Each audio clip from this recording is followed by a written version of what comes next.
Dans cette vidéo, nous allons étudier les échanges entre une mère et son enfant au cours de la grossesse. Le futur bébé grandit à l'intérieur d'un organe qu'on appelle l'utérus, qui va se distendre au fur et à mesure que grandit le bébé à l'intérieur.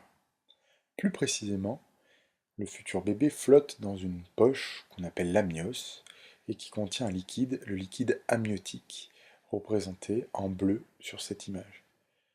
Ce liquide sert essentiellement à protéger le bébé contre les chocs. L'utérus est représenté en blanc sur l'image, c'est donc un organe à parois musculaires qui fait partie de l'appareil reproducteur féminin. Cet organe a une ouverture en bas appelée le col de l'utérus.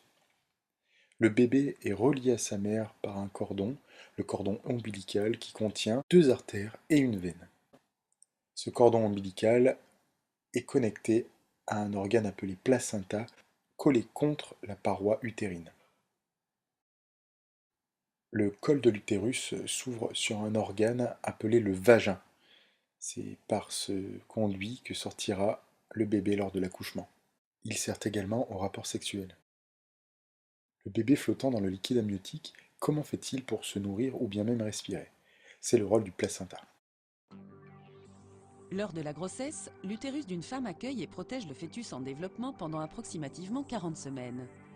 À l'intérieur de l'utérus, le fœtus est rattaché à sa mère par le cordon ombilical qui est fixé à la paroi utérine par une masse de tissu appelée placenta.